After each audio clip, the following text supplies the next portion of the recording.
Bonjour les yogis, c'est Valentine.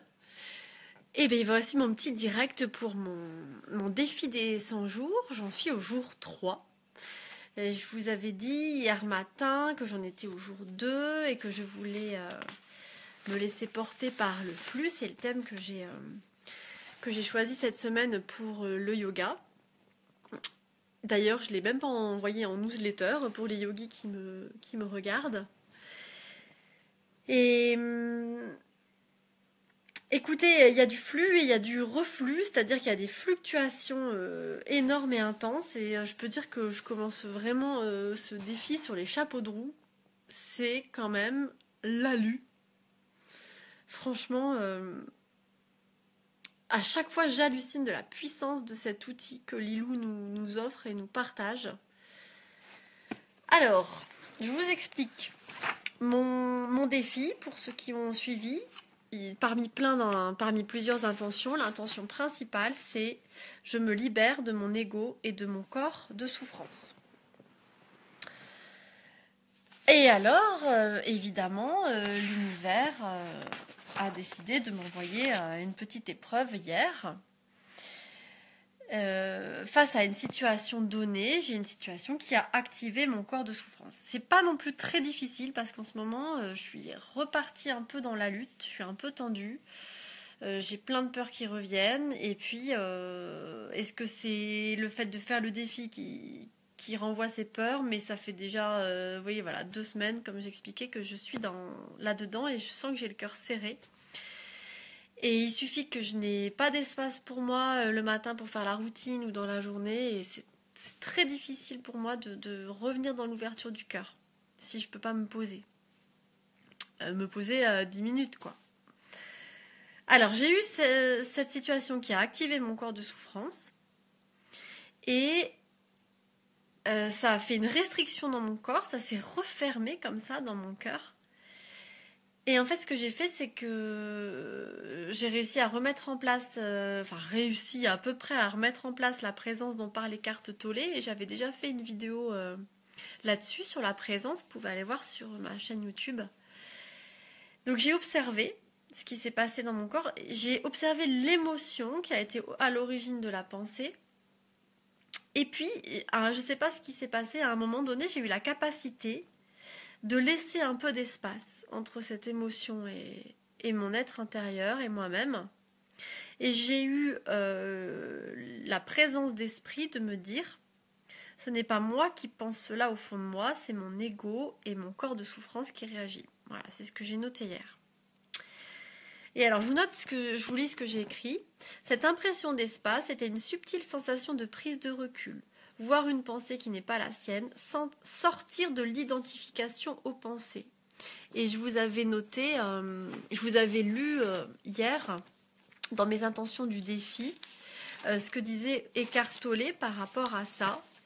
Il disait que quand on retombe dans un état dysfonctionnel, on peut avoir la capacité de sortir de l'identification à la pensée et à l'émotion pour revenir à l'état de présence.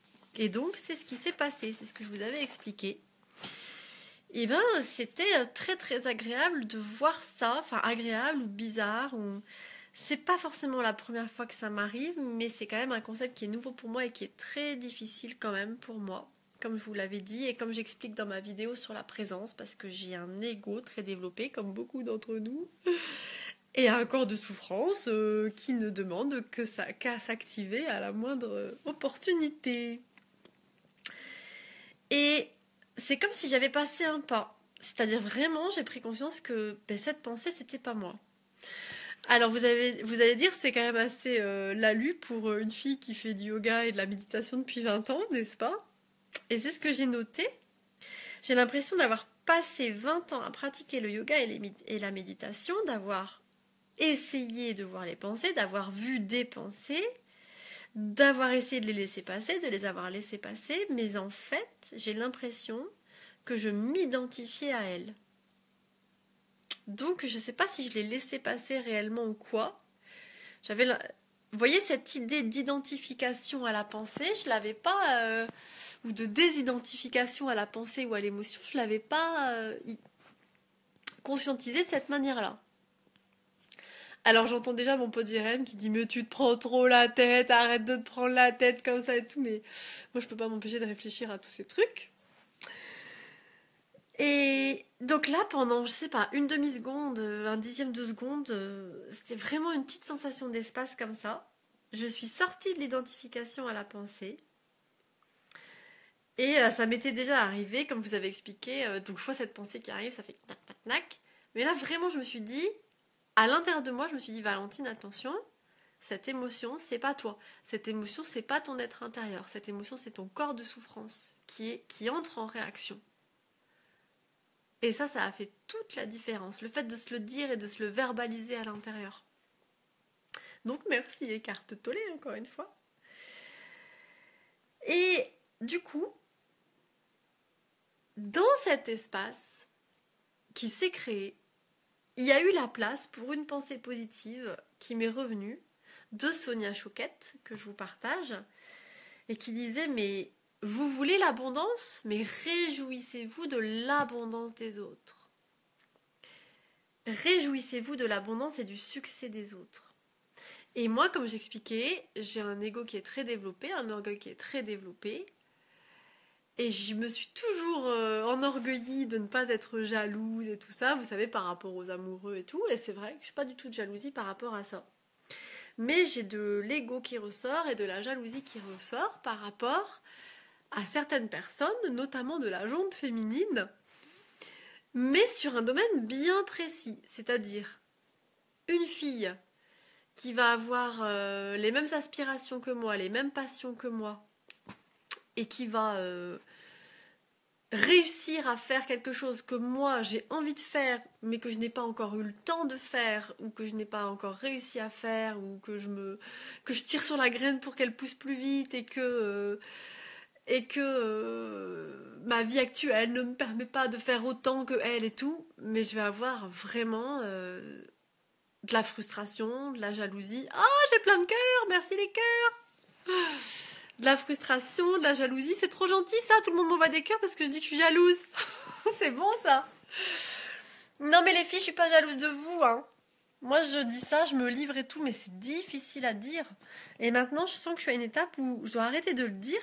Et c'est ce qu'Alexandre m'a dit, maintenant faut que t'arrêtes de dire que t'as de l'ego, de l'orgueil, de la jalousie et tout. Et maintenant faut vraiment gérer ça du plus profond de toi, quoi. Faut arrêter de le dire, faut le faire. Voilà. Donc moi j'ai décidé que je voulais me réjouir du succès des autres sans avoir peur que ce succès il amoindrisse le mien. Je voulais me réjouir de l'abondance des autres. Je suis contente, évidemment, je suis quand même une bonne personne, hein, n'ayez pas peur, hein, je me réjouis, je suis contente, je vois des gens qui réussissent peut-être dans des domaines où moi je réussis pas ou quoi, mais franchement, sincèrement, je me réjouis au fond d'eux. Mais je peux pas m'empêcher qu'il y ait cette frustration, et c'est pas contre la personne, c'est vraiment de la peur et de la frustration par rapport à moi, en me disant je suis pas allée vite et tout. Oh Nini, c'est toi la trop stylée. Bref, alors voilà ce qui s'est passé hier. Donc j'ai décidé de continuer la non-identification en pensée aujourd'hui. Je vous ai fait un petit direct ce matin pour la routine. J'ai toujours pas eu le temps ou quoi de faire une routine ce matin. J'ai dit que j'avais fait une routine active sur mon vélo. C'est vrai, j'ai essayé de méditer en roulant. Mais bon, c'est jamais pareil. Et alors aujourd'hui, il s'est passé des trucs de ouf, des fluctuations de ouf. Donc j'avais eu ce petit haut hier en voyant cette pensée positive qui arrivait dans cet espace que j'avais réussi à créer en me désidentifiant au corps de souffrance et à l'ego. Et la pensée que j'avais eue hier, le corps de souffrance, il s'est réactivé ce matin parce que, bah voilà, je sais pas pourquoi, parce que je suis toujours dans le rush, je me suis remis dans le rush, je me suis mis dans la course, je me suis remis dans la lutte, et je me dis pourquoi les autres gens ils sont pas dans la lutte, et donc si je pense à des gens qui sont pas dans la lutte et qui arrivent quand même à être dans l'abondance, et ben j'ai de la frustration, et je me dis, enfin voilà. Vous voyez un peu ce qui se passe ? Bon. Je voudrais pas que vous croyiez que j'ai plein de noir à l'intérieur de moi, hein. Mais c'est quand même l'objet de mon défi. Et aujourd'hui, donc ce matin, j'ai demandé plein d'aide aux petits anges. J'ai dit aidez-moi, là c'est trop, j'ai trop le cœur serré, j'arrive pas. j'arrive pas, comment je vais faire, j'ai tellement de trucs à faire, préparer le festival, j'ai toujours pas fait les flyers, organiser l'atelier de samedi, j'ai toujours pas communiqué, j'ai pas fait ma newsletter, je sais pas ce qui se passe cette semaine, j'ai l'impression d'être complètement dans la lutte, j'ai le temps de rien. Et tout le monde m'envoie des petits cœurs, merci les amis. Et les petits anges m'ont envoyé plein d'aides. Déjà, je vous explique ce qui se passe. J'ai mon amie, je sais pas si je peux la nommer ou quoi, donc dans le doute je vais pas la nommer, qui me met un message juste à la sortie ce midi des cours. Donc je sortais de 4 heures des cours, pour ceux qui sont profs en collège, ils sauront ce que c'est, n'est-ce pas, même si mes élèves ils sont adorables.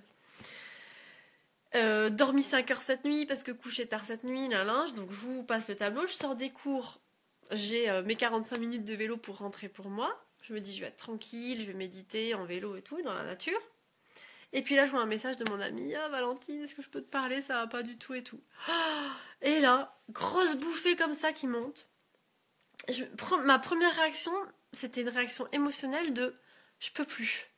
Je peux plus là, j'ai pris sur moi, j'ai aidé des gens les jours précédents, j'ai offert des séances, yoga thérapie, je me suis occupée de personnes et tout, et je dis là je peux plus.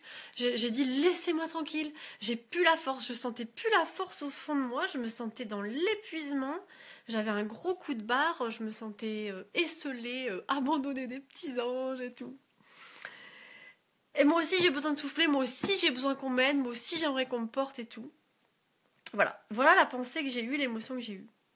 Et puis, j'ai dit non mais Val, tu peux pas laisser tomber ton amie là. Si tu l'appelles pas maintenant pendant que tu as ce temps en vélo, après l'après-midi elle va continuer. Et voilà. Donc je l'ai appelée. Et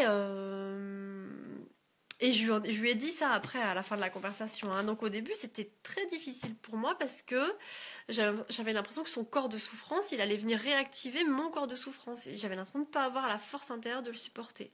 Mais je me suis dit, allez, tu fais ce choix-là, tu vas faire sortir la lumière de toi.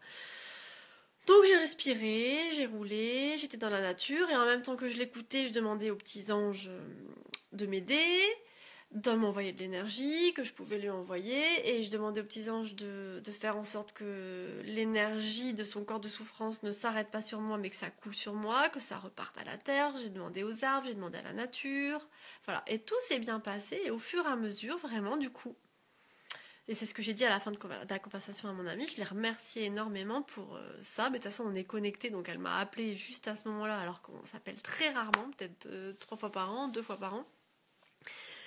Et je vous raconte ma vie, hein, mais je pense que ça peut être intéressant pour certains. Et du coup, moi, elle m'a donné l'occasion de me placer dans la présence, d'observer son corps de souffrance, d'observer mon corps de souffrance qui voulait réagir, des pensées qui voulaient réagir, des pensées d'ego. Et en même temps, elle, ça l'a apaisée. Et comble du comble, la problématique qu'elle avait, c'était une problématique qui était similaire à la mienne, justement par rapport au corps de souffrance et par rapport à l'ego. Donc non seulement elle m'a permis d'expérimenter ça, la présence, le corps de souffrance, mais en plus elle m'a permis de lui expliquer ce que c'était, parce qu'elle n'a pas lu le livre d'Eckhart Tolle. Donc elle m'a permis d'être plus dans la claire compréhension de ce concept-là, qui est quand même un concept, même si ça fait 2 ans que j'essaie de le travailler, qui est dans la nouveauté pour moi. Et du coup, vous n'êtes pas sans savoir que quand on explique aux autres, du coup ça se clarifie dans notre tête, parce que ce qui se conçoit bien s'énonce clairement, et les mots pour le dire arrivent aisément. Donc, eh bien, ça m'a permis de mettre ça au clair dans ma tête. C'était bien pour elle, c'était bien pour moi, bref, c'était trop bien. Et voilà. Et alors, ce qui s'est passé d'autre aujourd'hui, donc déjà ça c'est un signe des petits anges parce que je leur ai demandé de l'aide. Alors évidemment, moi je demande de l'aide parce que j'ai peur de manquer, j'ai énormément peur. Là, je suis dans une situation financière qu'on pourrait qualifier de désastreuse, mais je veux pas dire ça. Je veux visualiser l'abondance. Donc quand je demande aux petits anges, j'ai toujours dans un coin de ma tête, je me dis si ça tombe, ils vont m'envoyer un chèque de 4 000 € et tout, ça va être trop bien. Mais en fait non. Il m'envoie un coup de téléphone de mon ami et je suis obligée d'aller chercher la lumière à l'intérieur de moi pour me remettre dans la foi et tout, pour continuer de faire sortir tout ça, mais c'est très bien et je les remercie. Et figurez-vous que lundi matin, 1er mai, Vous savez, j'avais fait ma routine en direct pour ceux qui l'ont vu. J'étais chez Wesh et tout, trop contente, voilà. Et ben pendant que j'étais là, j'étais mal garée parce que j'étais garée au bord de l'étang, à un endroit où on n'a pas le droit d'aller. Et il y a la gendarmerie nationale qui est passée, puis ils m'ont mis une petite contravention très sympathique, voilà. Donc, quand j'ai reçu la contravention, j'ai pesté, évidemment, sur le moment, et les connards, et tout ça, et ça va pas, et je me garde toujours là, bref. Et puis après, en sortant, je vois bien qu'il y avait écrit interdit de passer, et puis c'est normal aussi de pas aller rouler comme ça sur la nature, si tout le monde le fait, ça n'ira pas. Et donc je me suis dit moi-même, quand même, Valentine, t'exagères, il y a un parking à 20 mètres, voilà. Donc je me suis dit, bah ok, c'est mérité, c'est justifié. Et j'ai accepté ça. Et figurez-vous que tout à l'heure, en partant de chez Alexandre, je croise des gendarmes et j'étais en train de mettre ma ceinture comme ça. Et je me suis dit, oulala, ils vont m'arrêter parce qu'ils vont croire que j'avais pas mis ma ceinture, mais je venais de démarrer. Et le gars me fait signe. Alors je le vois, hop, coup au cœur tout de suite. Je me dis, c'est pas possible et tout ça, c'est pas le moment qu'on m'embête. J'étais pressée, je devais aller voir le banquier et tout. Alors je me gare et puis je me dis, non, ni une des deux, je respire et tout ça, naturel. Et donc je dis bonjour, je serre la main et tout ça. Et en fait, il avait reconnu ma voiture. Et en fait, apparemment, il n'y avait pas l'assurance qui était à jour. Ma voiture, elle est déclarée comme... Ah voilà, excusez-moi, j'ai eu un appel. Donc je vais devoir arrêter, mais de toute façon, j'arrive au bout. Et bref, figurez-vous que j'ai sympathisé avec ces gendarmes. Ils ont vu que j'étais honnête, que j'avais pas vu le panneau et tout. Et du coup, la gendarmette, elle m'a dit ah ben je vais faire en sorte que ça soit juste une notification et que ça se transforme pas en procès verbal et tout ça. J'étais trop contente, j'ai dit merci beaucoup, sinon ça aurait été une amende à 350 € et tout ça. Et voilà, c'est pas pour rien que je suis passée juste à ce moment-là et qu'ils ont reconnu ma voiture. Parce qu'en plus, elle avait essayé de me laisser un message, mais pas sur mon portable, voilà, sur le fixe, bref. Donc je suis partie pour raconter ma vie, mais encore une fois, vous voyez, aujourd'hui, je suis passée par des hauts et des bas, et je parle vite parce que j'ai rendez-vous avec Alexandre pour aller poser mon enseigne. Et ça fait 2 ans que j'attends mon enseigne du studio de yoga, donc on va pouvoir être visible. Donc je suis partie. Bisous les yogis, les délicieux créateurs. Excusez-moi si j'ai parlé trop longtemps. Merci de m'avoir écouté jusqu'au bout pour ceux qui m'ont écouté. N'hésitez pas à mettre vos commentaires, à me poser des questions si besoin. Et si jamais ça vous embête et que c'est trop long, vous êtes toujours libre de couper, évidemment. À chaque fois je le dis, mais c'est vrai. Et merci beaucoup. Et je voulais vous lire un exercice qui a été proposé dans le défi aujourd'hui que j'ai fait, qui a l'air très intéressant, mais je ferai ça demain. Voilà. Namasté les yogis, namasté les délicieux co-créateurs du défi des 100 jours de Lilou. Et puis à demain pour de nouvelles aventures. J'aime beaucoup ces petits directs, c'est vachement simple. Comme ça, il y a beaucoup moins de manipulation à faire. De mettre sur YouTube et tout, c'est beaucoup plus simple. Ça fait gagner du temps. Namasté les yogis.